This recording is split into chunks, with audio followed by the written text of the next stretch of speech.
Siao Mayor Patrick Agustin Karamat hinggil sa nasabi po nga hindi na po pagdeklara po ng state of calamity. Dito po sa bayan ng Calasiao, yes, sabi nyo nga po, wala na pong tao sa ating evacuation center. Alam naman po natin na bagamat hindi po tayo direct hit na tinamaan ng bagyo, tayo po ay nakaramdam po ng pagbaha dito po sa ating bayan dahil nga po yung mga tubig galing po from the up north, Cordillera region. So nakita naman po natin sa ating bayan ng Calasiao, bagamat meron po tayong mga evacuees nung nagdaang pagbaha, ngayon po dito po sa ating bayan ng Calasiao, slowly recovering naman po, and lahat po ng mga evacuees po natin ay nakauwi na po sa kanilang kabayan.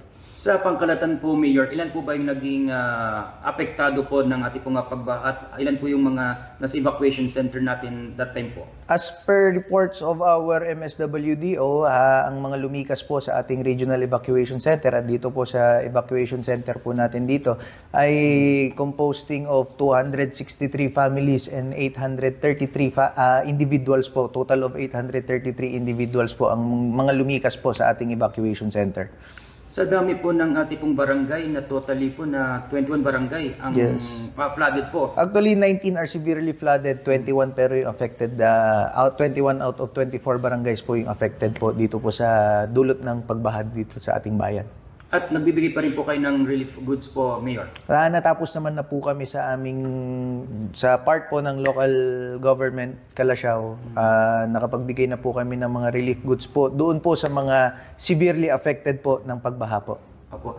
Yes, sa lahat po ng mga minamahal kong Calasiaoeños, alam ko po, kayo po ay frustrated po sa pagbaha po dito po sa bayan ng Calasiao. Ako po ay nakikiisa sa inyo pong nararamdaman. Bagamat ito po ay acts of nature, hindi po natin maiiwasan dahil wala naman pong may kagustuhan po nito. Inaabisuhan ko na lang po lahat ng mga Calasiaoeños na patuloy po mag-ingat, lalong-lalo na po sa mga sakit na pwedeng makuha po natin sa tubig baha. Yan po mga kabombo ang naging update po no, doon mismo sa kalapong naranasan po na pagbaha. Ito nga po nga si Mayor Patrick Karamat.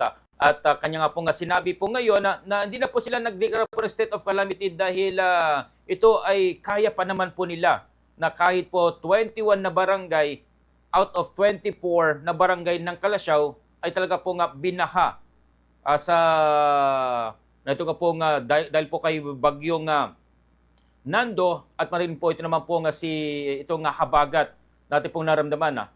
At kanya pong sinabi na meron naman pong mayroon pa pong mga ibibigay at meron naman pong help po dito ang ilang po nga mga national government ng ating pong DSWD kay ito kaya po nga naibigay po no sa mga apektado na which is alam po yung mga kabombo na ilan po ba ang apektado sa lahat kasi binabanggit po mga kabombo na meron po silang 800, di ba? Meron pong mga 800 po dyan or 800 nasa 200 actually.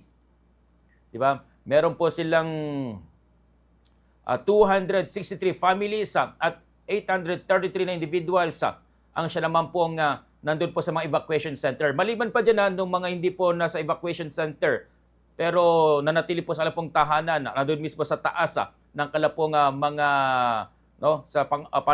actually second floor na po nila.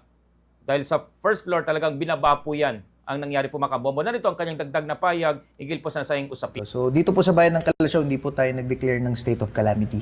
Why po, Mayor? Kaya naman po natin i-utilize kung ano man po yung mga meron po tayo sa ating mga resources.